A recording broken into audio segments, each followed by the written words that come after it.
Magandang araw mga kabutingting. We have another repair. Asus siya. No power.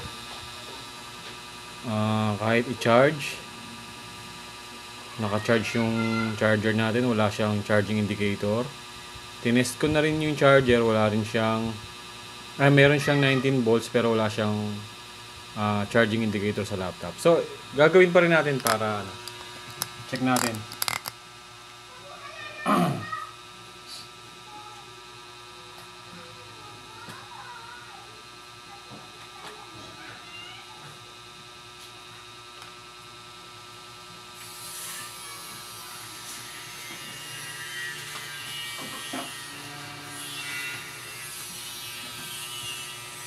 Charge natin para makita ko kung meron siyang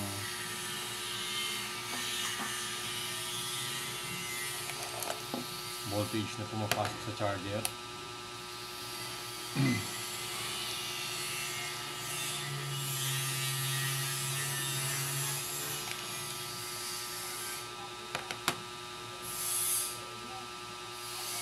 Test natin.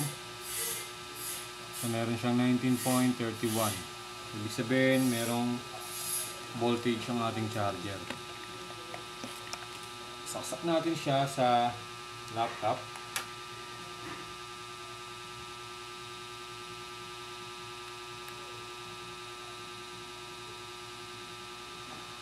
Wala rin tayong charging indicator. Press natin yung power button.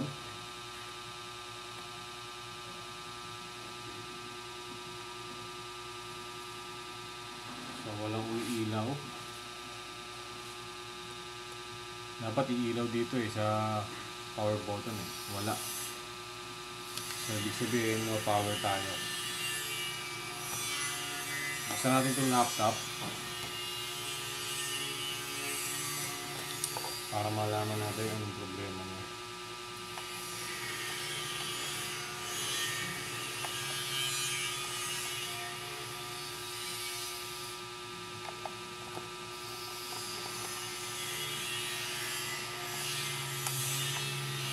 So pasensya na kayo mga kabutingting, merong kayong naririnig na background, yung maingay.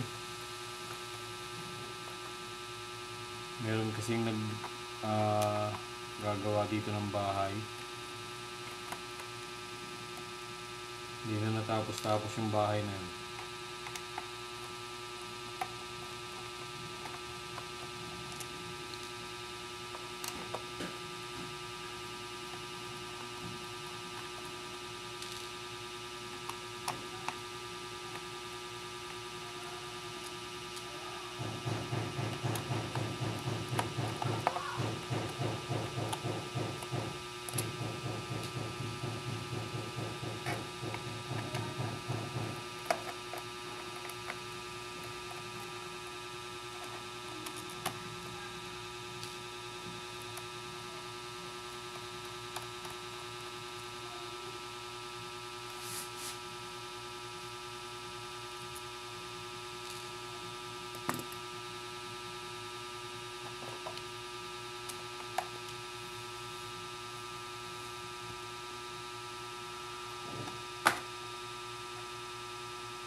So gawin natin mga kabutingting,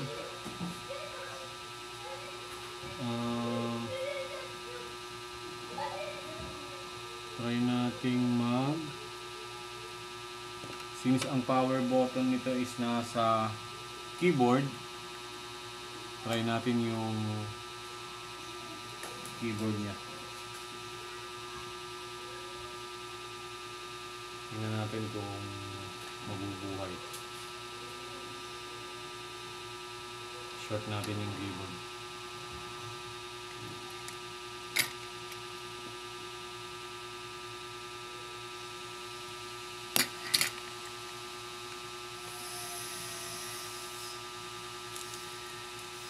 Check muna natin kung meron tayong makukuha ang 3 volts.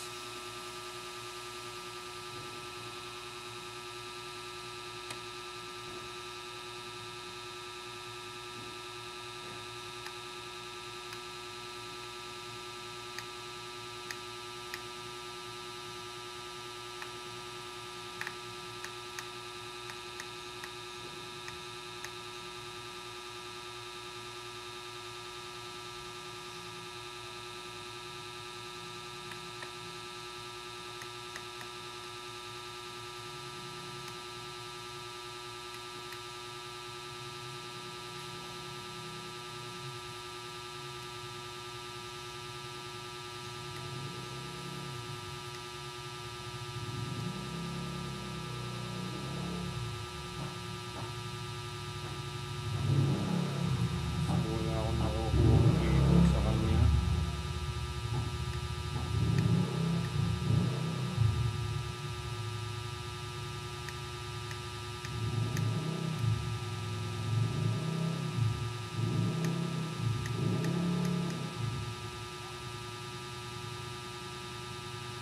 Wala tayong nakukuha ang 3 volts. Ibig sabihin may problema mo natin board. Walang 3 volts eh.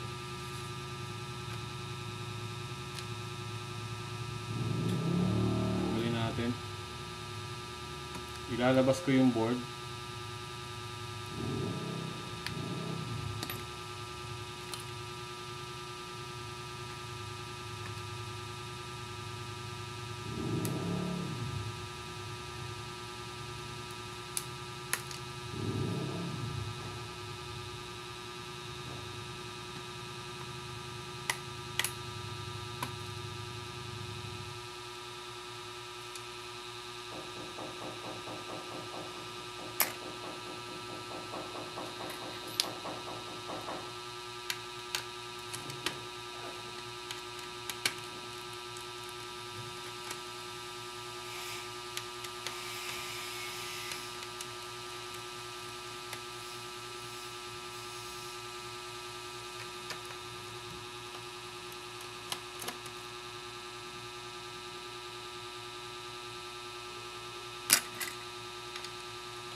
Ano kaya possible na sira nito mga buting-ting?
So, tanggal na natin yung battery.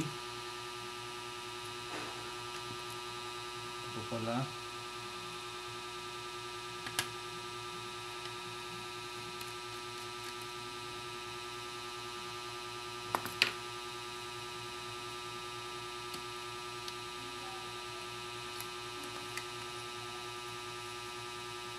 So, check natin to.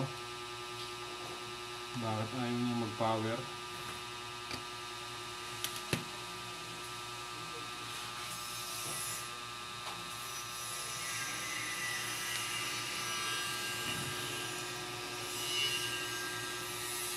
Check.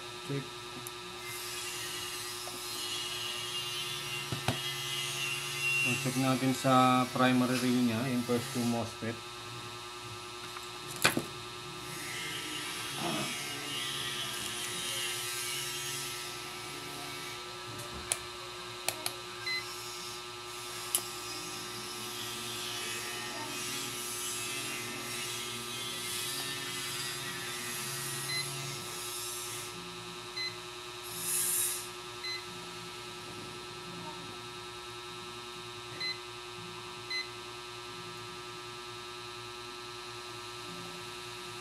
Natin yung short 1, 2, 3. So wala tayong short sa first and second MOSFET. Wala sa sensing resistor, wala rin. Good. Mag check tayo sa mga inductor. Ito medyo mababa. Ito rin.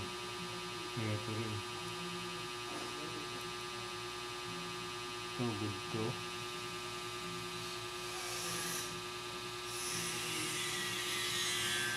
Ah, 68. Ito pa, ang baba rin. Ang dami niyang ang daming mababang reading sa kanya, ang buding-ting.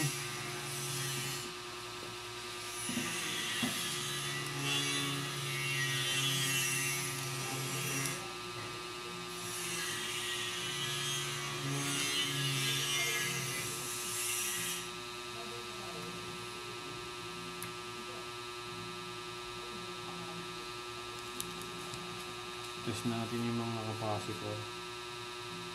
Pero wala naman siyang shortage sa resistance resistor.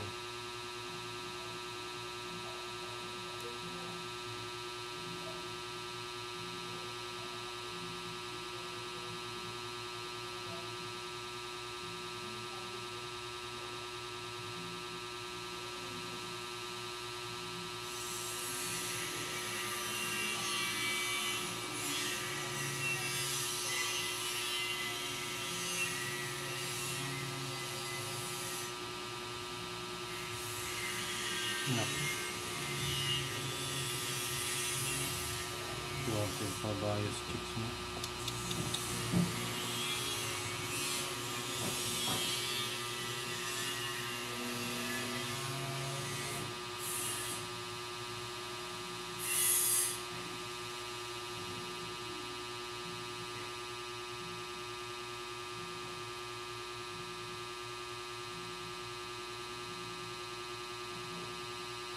Dito mababa eh.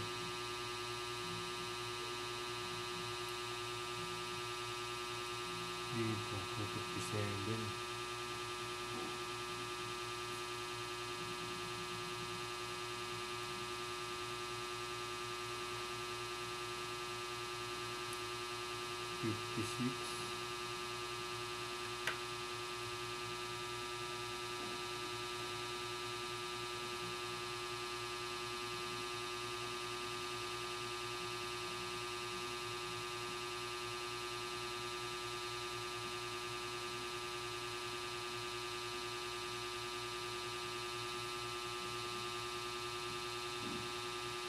Mababa ang reading natin.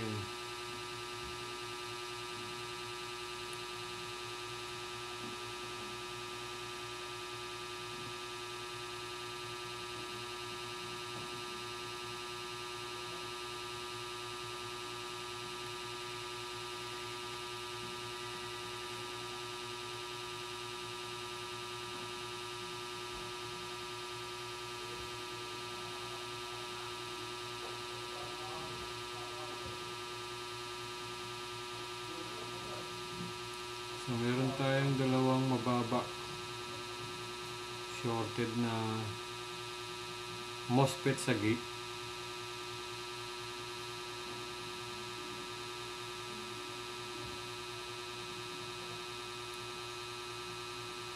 Dito yung mababa rin.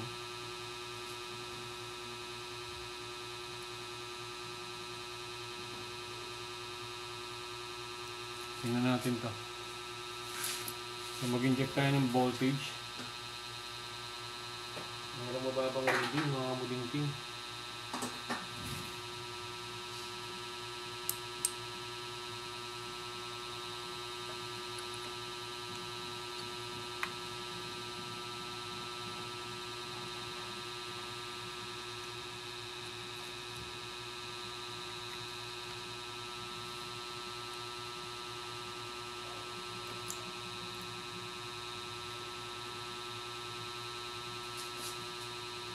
Tingnan natin ito. Ito. Meron.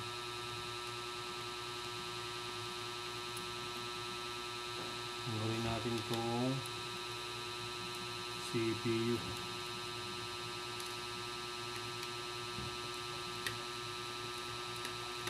Heatsink sa CPU, tanggalin natin para makita natin kung iinit ang CPU. Pero wag naman sana.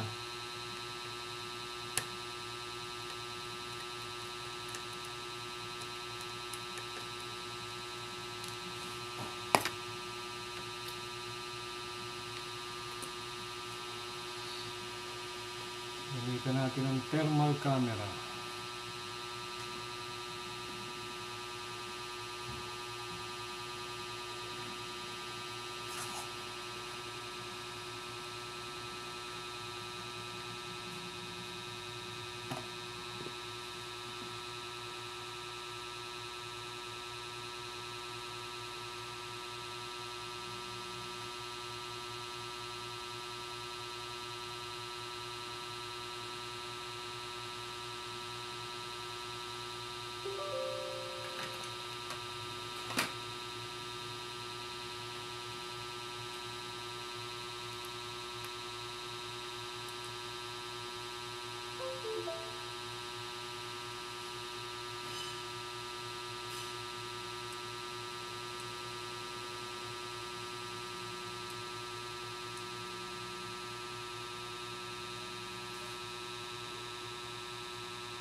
So mag-i-inject ako ng voltage, then titingnan ko muna doon kung ano yung iinit sa kanya.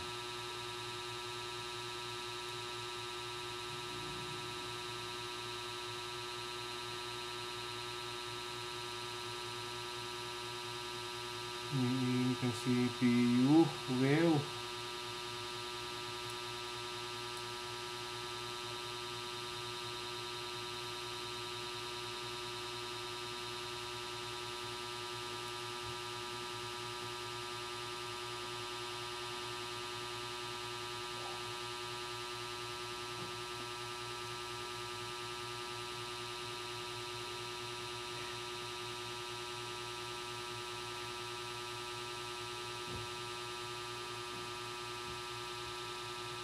So ito, umiinit to.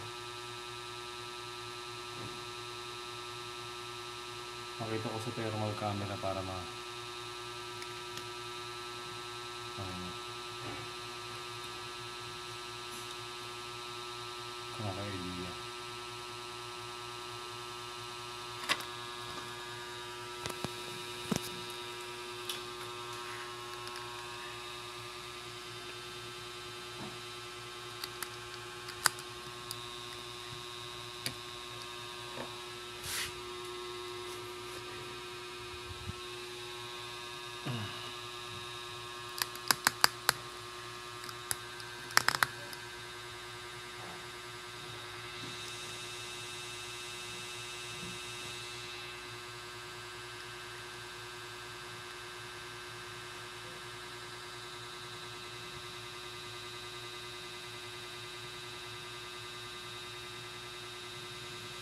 Inject tayo ng voltage.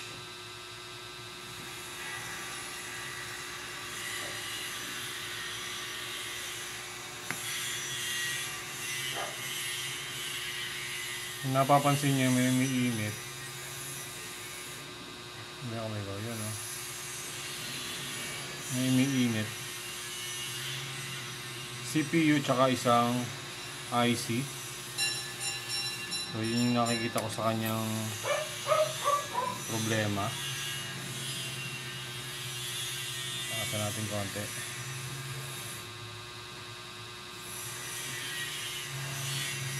Para lumabas yung ayan, o. Ito. Tsaka ito. So tanggalin muna natin to para malaman natin kung mawawala yung short. Tapos ito pang isa na to, tingnan natin kung parehas ang ituturo niya. So same. Itong IC na to ang umiinit. Dito rin, meron din dito.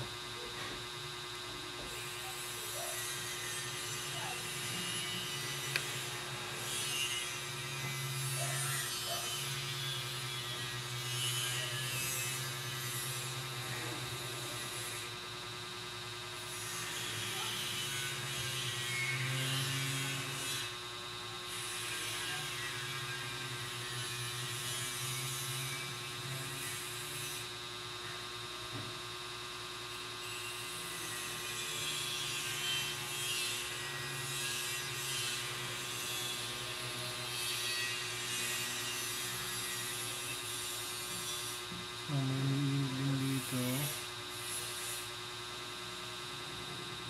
Ito rin IC na to. So, meron tayong dalawang nakikitang umiinit.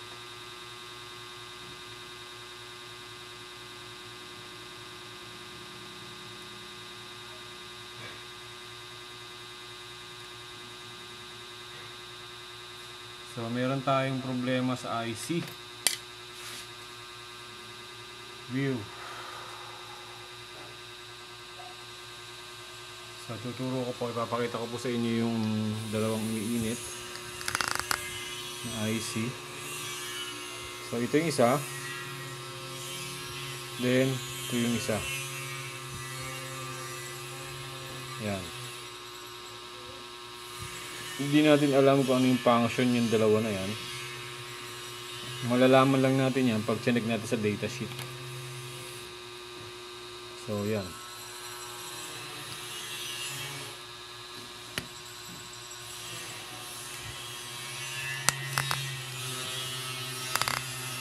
Pakita ko sa inyo.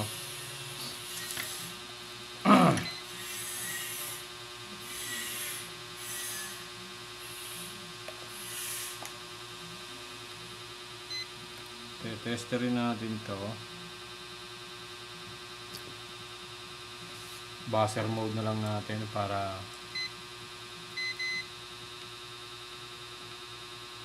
pag tumunog, ibig sabihin may problema to. O yan. So ibig sabihin kaya siya tumutunog. Zoom natin. Zoom ko ah.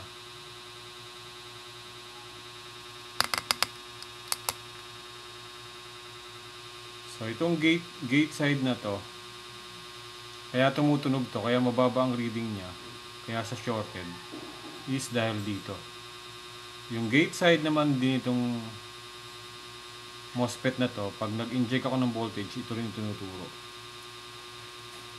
Try natin siyang testerin. So yan o. Ibig sabihin shorted yan. Shorted.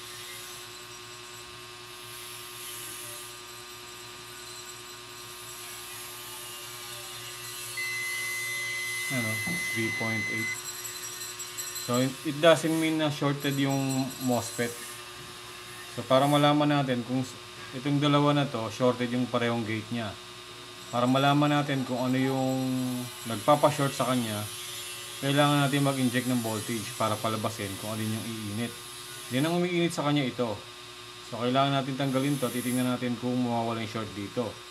At the same time, dito sa side naman ng MOSFET na to, itong maliit na to, yan, yung gate side niya is mababa rin na reading. Testingin natin. Ayan o, 45 ohms. Pag nag-inject ako ng voltage, ang tinuturo niyang pag nag-inject ako ng voltage, ang tinuturo nitong salarin is itong MOSFET, ano na to, IC na yan. So, dalawang IC, isang IC na to, tsaka to. So, yung dalawa na yan, possible, yan ang may problema. Ngayon, pag tinanggal ba natin yan, mawawala yung short. So, pag tinanggal natin to, mawawala yung beep dito, yung beep, yung buzzer. Diba? Nagbabuzzer siya. Ito. Nagbabuzzer, diba? Pag tinanggal ba natin to, mawawala yung buzzer sa gate side nito. Let's see kung mawawala. Tanggalin muna natin tong IC na to.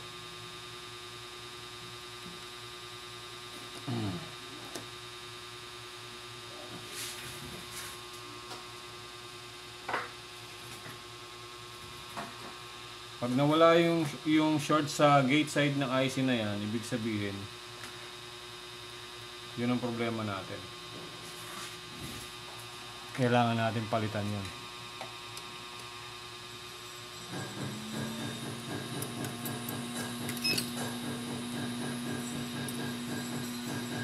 Tanggalin muna natin ito.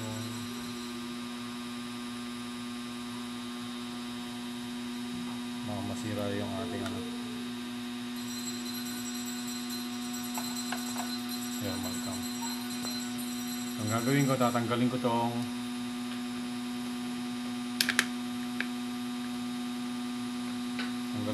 IC na to.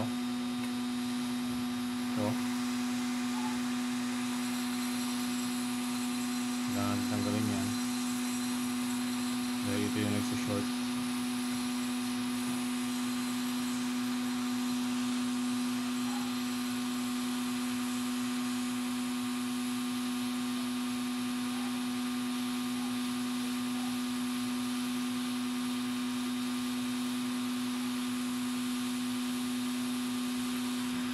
Natanggal na yan. Tanggalin na rin natin itong isa.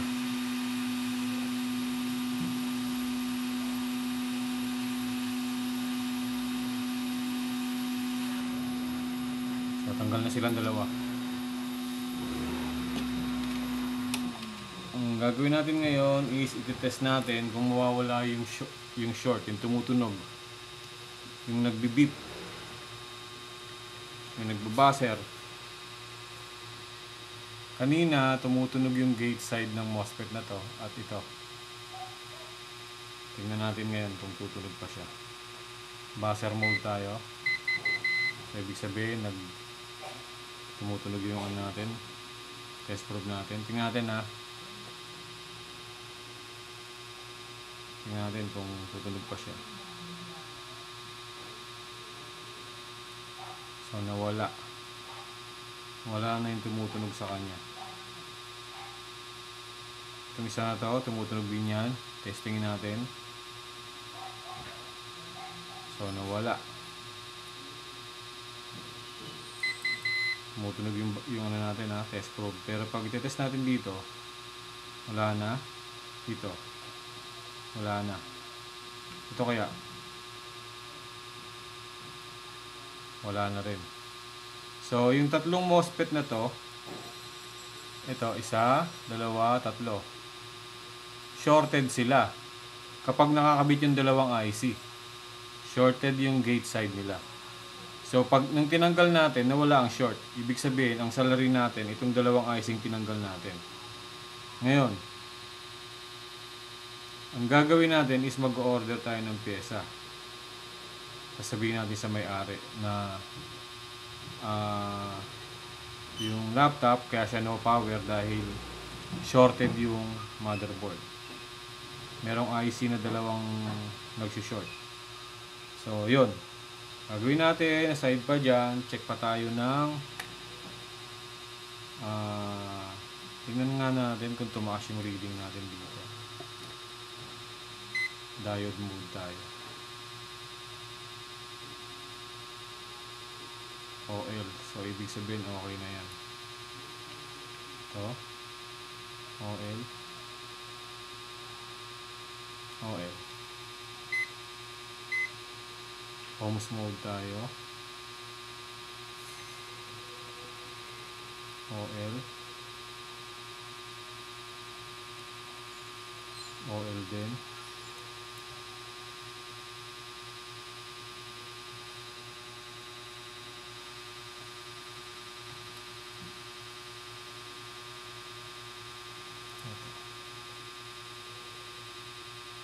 OL din.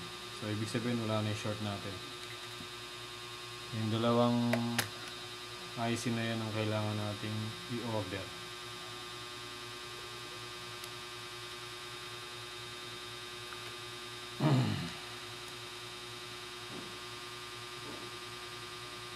Dito, sa side na to, may mababang reading din ako nakukuha. I-test na rin natin siya kung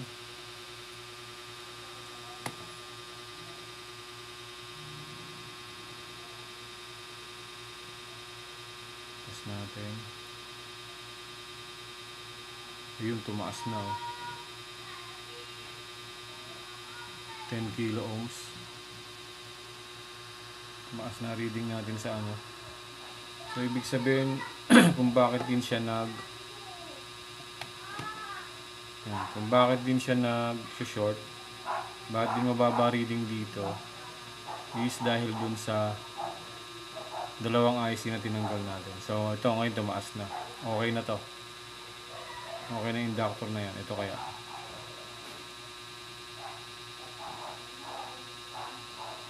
So, okay na rin. Mataas na rin reading. Kabilang side. Okay. Yung reading natin dito sa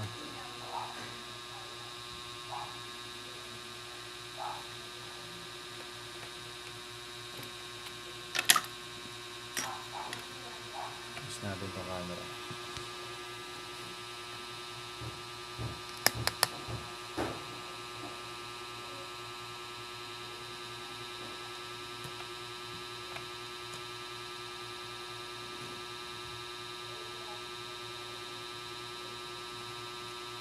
Reading natin dito. So, tumaas na rin. Kanina shorted to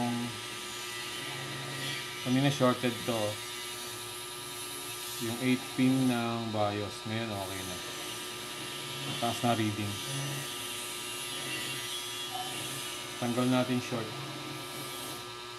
Dito check tayo. 119, 120.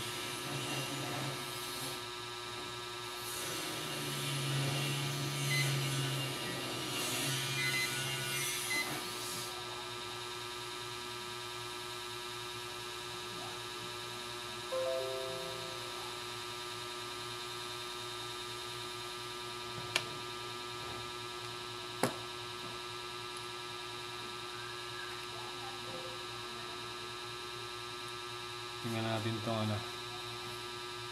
MOSFET na to kung maganda ba reading niya.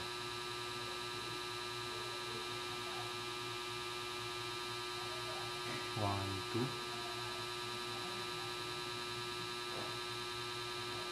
253.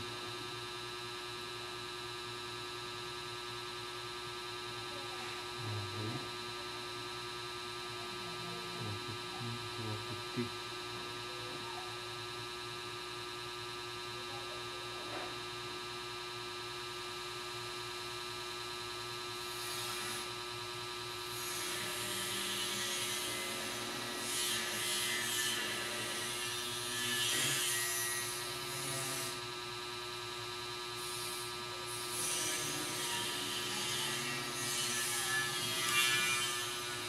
So sa ngayon, ito yung nakita nating shorted sa kanya.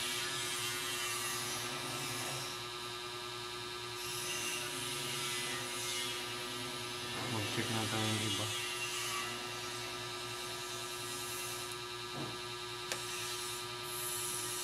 Ito, mababa ang reading.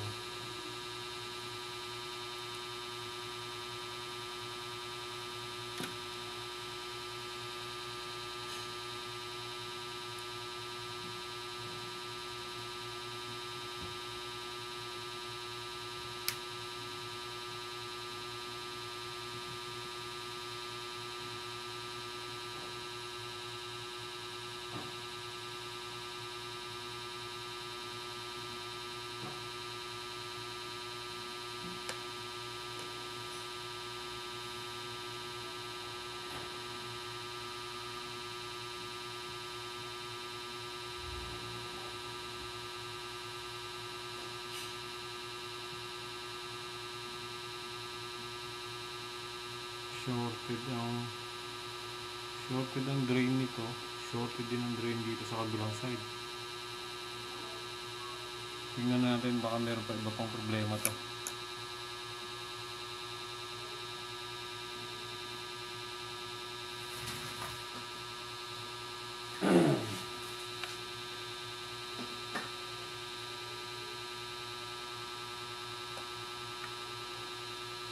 Sulit natin thermal cam.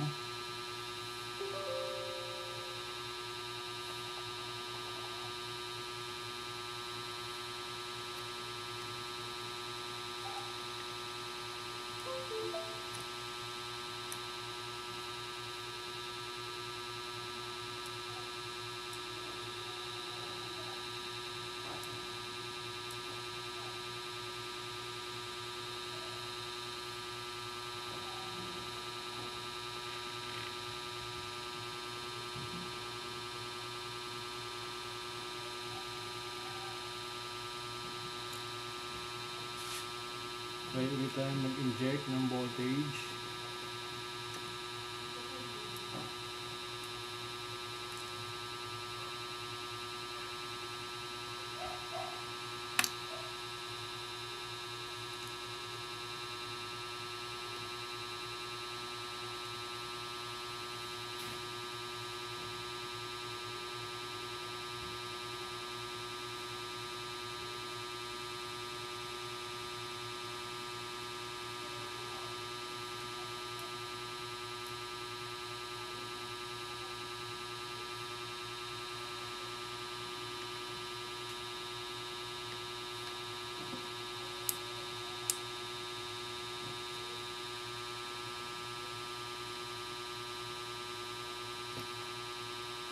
Dito ang voltage dito.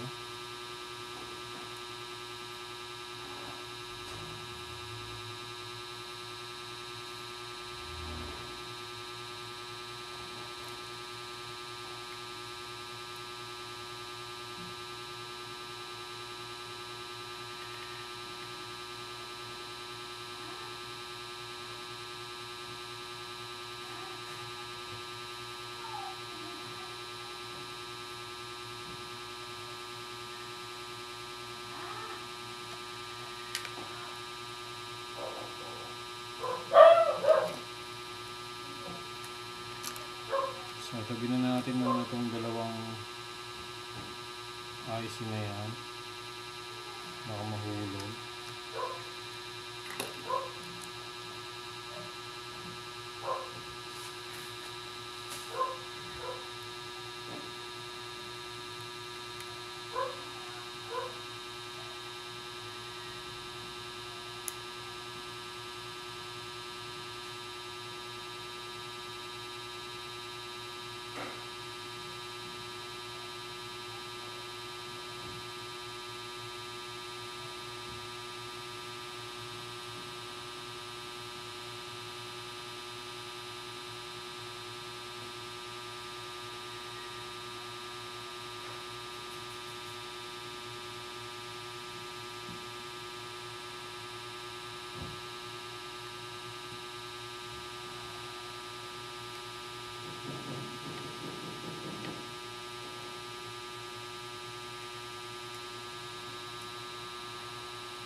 Kaya sa dalawang MOSFET na ito ang problema natin.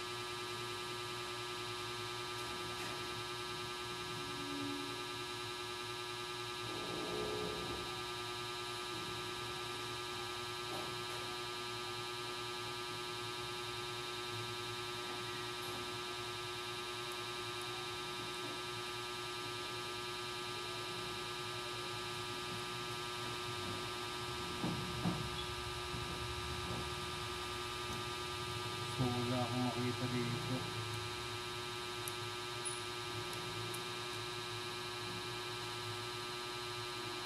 Nakikita kong umiinit itong isa.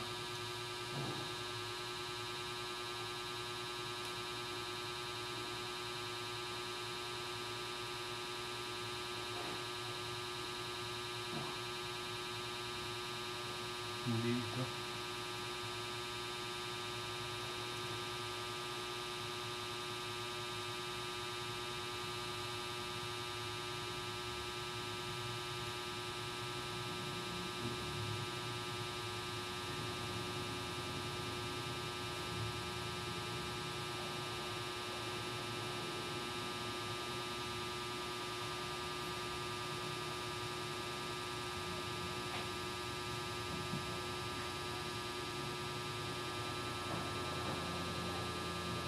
So, alin sa dalawa? Hindi ko sure kung alin sa dalawa ang shorted ng MOSFET.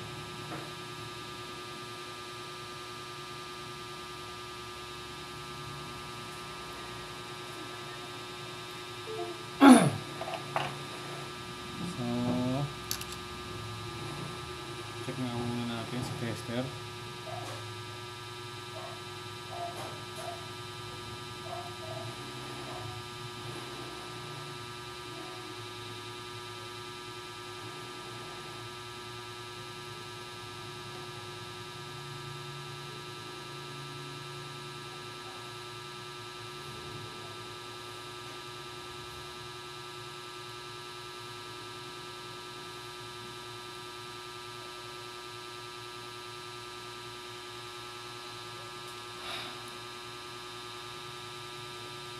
Alin kaya sa dalawa?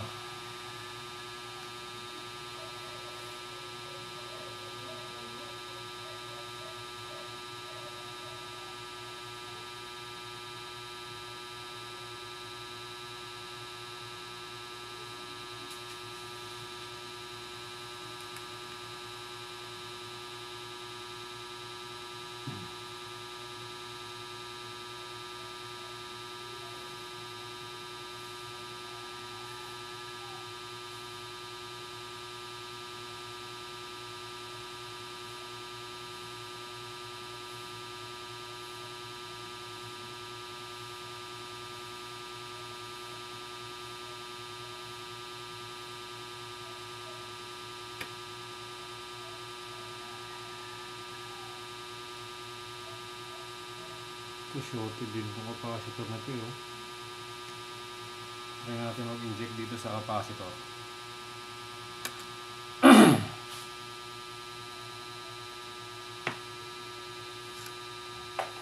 natin mag-inject.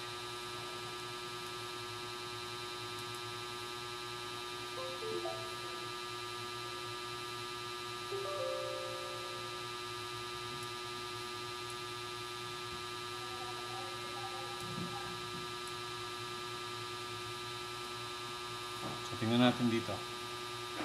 May shorted na capacitor dito eh. Baka lumabas dito yung hinahanap natin.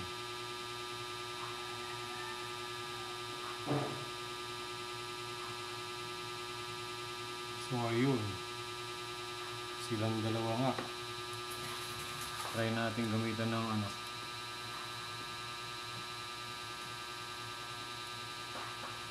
Rosen flux. So, sa ngayon mga kabutingting, meron tayong nakikitang another na problem aside dun sa dalawang IC. Ngayon ang nakikita natin is nandito sa dalawang MOSFET. Hindi ko sure kung sino sa kanilang dalawa. Pero silang dalawa umiinit eh.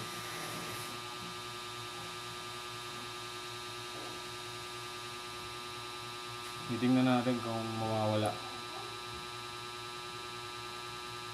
Oh. Silang dalawa umiinit.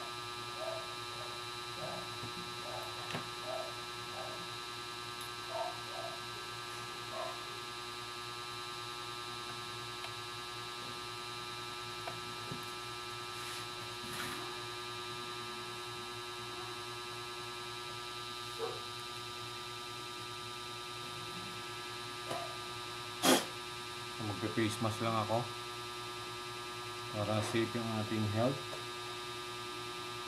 Health is wealth.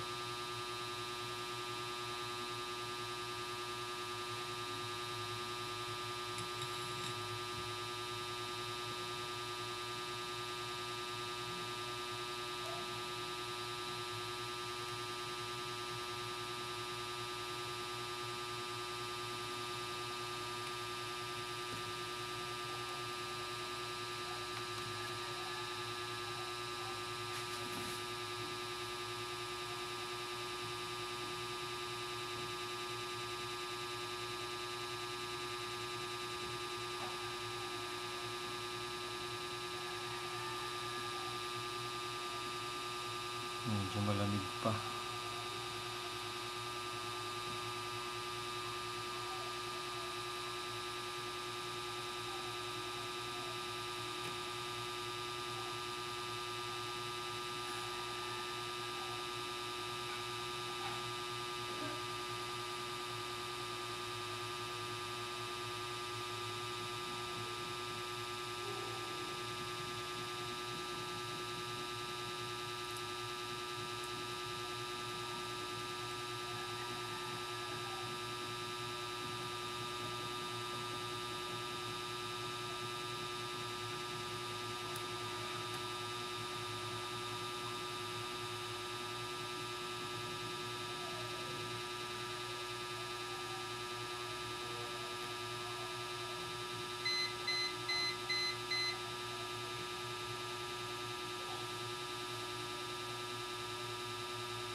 Natin kung sino ang iinit,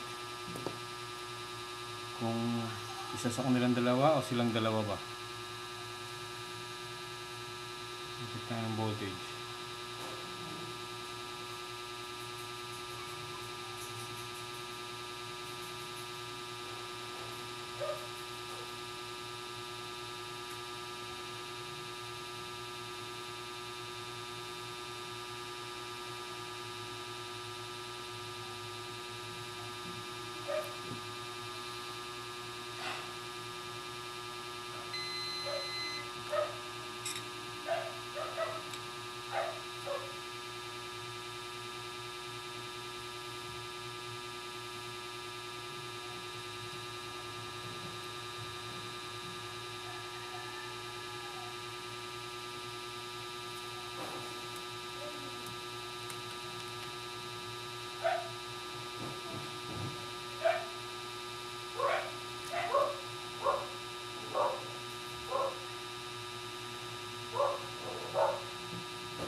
So parang umiinit ito.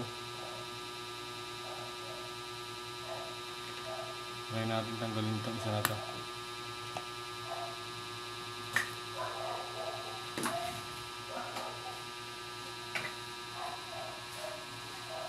Try natin tanggalin.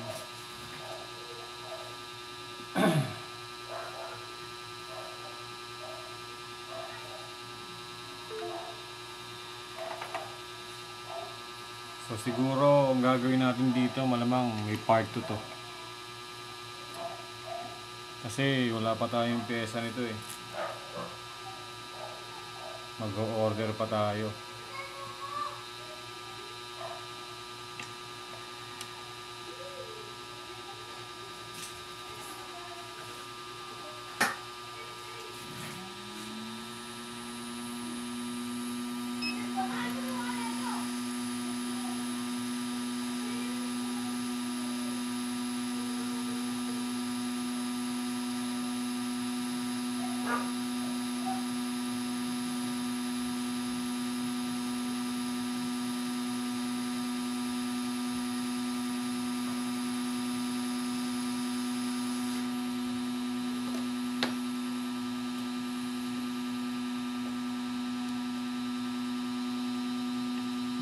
Kung mawawala yung short dun sa capacitor.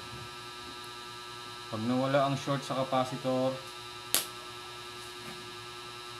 so meaning yun ang problema natin. Palamigin lang muna natin mga kabutingting.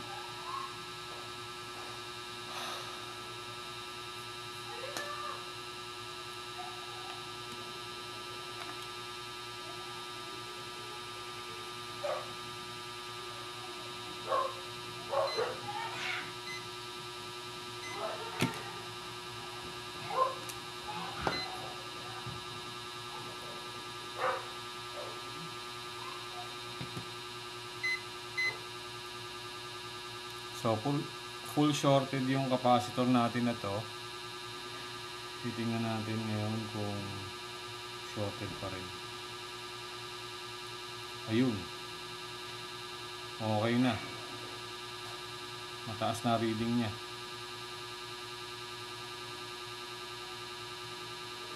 Mataas na reading niya. Check natin yung i-check ko yung drain side ng MOSFET kung nawala yung 00. So meron pa rin. Ay, drain side ko yun.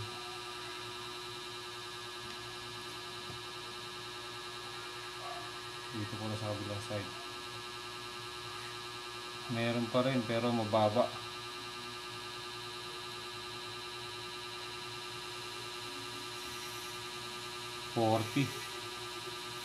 Partially short. Pero dito okay na. Partially short pa rin. Pero dito wala na. Tumaas na.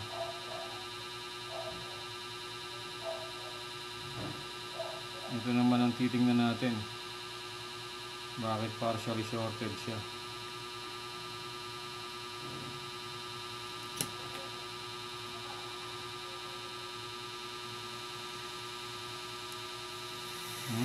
Partially shorted pa rin.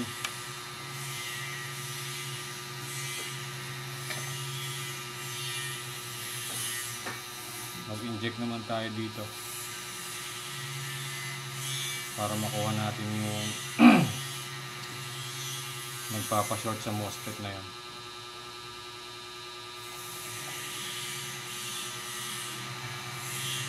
So yung ating thermal camera is removable siya, mga kabutingting. Kasi ano to naka type C USB. Ayaw kasing bumili ng di-battery dahil alam nyo na pag di-battery. So dun tayo sa tatagal. So far okay pa naman siya. Nabili ko tong thermal camera natin pandemic pa. So try natin siyang injikan ulit. So meron na tayong nakukuha ang 3 piyesang shorted. Tingnan natin kung meron pang lalabas na isa. Ayun lang.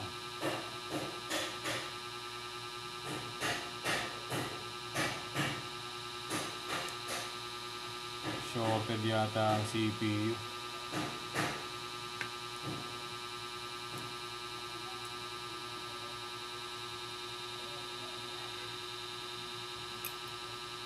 Shorted pa ata CPU.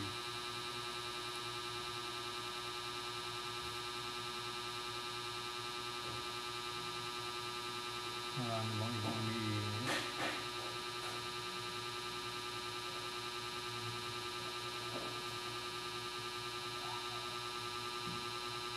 Partially shorted.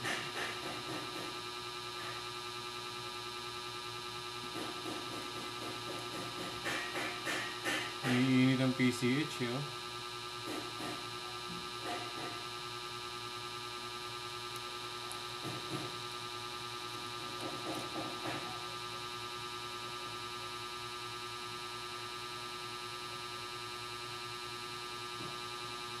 Wala nang ibang umiinit, siya lang.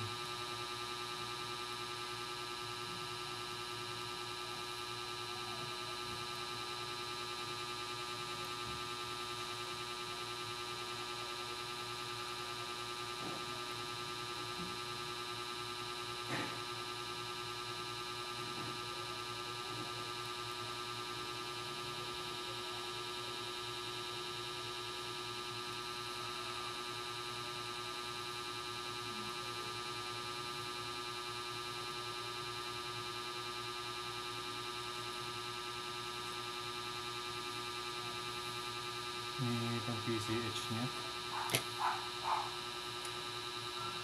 Pero let's see. Try muna natin palitan ng pyesa. Advice natin si customer. para alam niya yung problema ng computer. So, siguro mga kabutingting, hanggang dito na lang muna yung ating video. Unang-una kasi dahil kailangan nating bilhan ng pyesa to. Ayan. Ito yung mga pyesa niya. So, may MOSFET. MOSFET naman, marami tayo nito. Pero yung IC, ayan, yung tatlo na yan. Ayan mga yan. Kailangan natin mag-order. MOSFET kahit hindi na, meron ako yan. So, yun lang mga butingting. Hopefully, mag-success tayo rito kapag napalitan natin ng pyesa. Pero dito may nakukuha ako ditong partially shorted pa eh. Partially shorted. So, pag nag-inject tayo ng voltage, umiinit itong PCH side niya. So, kapag ito na yung problema natin, wala na tayong magagawa. Pero iipon ako ng para makabili tayo ng pang-rebol para pwede tayong magpalit ng ganito, ng CPU. Para hindi na natin, halimbawa, CPU yung problema ng laptop, tayo na rin gagawa ng CPU. So, nag-iipon lang muna ako mga kabutingting. So, yun lang mga kabutingting. Maraming salamat sa lahat ng mga nanonood at sumusuporta sa atin. Again, kung meron po sa inyong gusto magpa-repair, laptop or desktop, pwede po kayo magpadala sa atin by Lalamove or Grab. Depende po sa inyo kung ano gusto nyo. Pag malayo naman, through JMT or LBC. So, yun po yung ating transportation. Depende po sa inyo. Basta sagot nyo po ang shipping back and forth. So, yun naman po ating mga customer na mga nagpapalalamove sa atin. Nakakarating naman sa kanila yung mga laptops nila. So, nang maayos. So, ganun lang po. Maraming salamat po sa mga nanood. At nawa po ay kahit po sa ganitong paraan, sa mga nagbo-board level, nakakakuha po kayo ng konting idea. Sa mga nag-start pa lang mag-board level, nakakakuha kayo ng konting idea dito sa ginagawa ko. At sa mga hindi naman po marunong sa board level, panoorin nyo lang po, baka po kahit pa paano may makuha kayo. So yun lang po, salamat po mga kabutingting. Have a nice day po.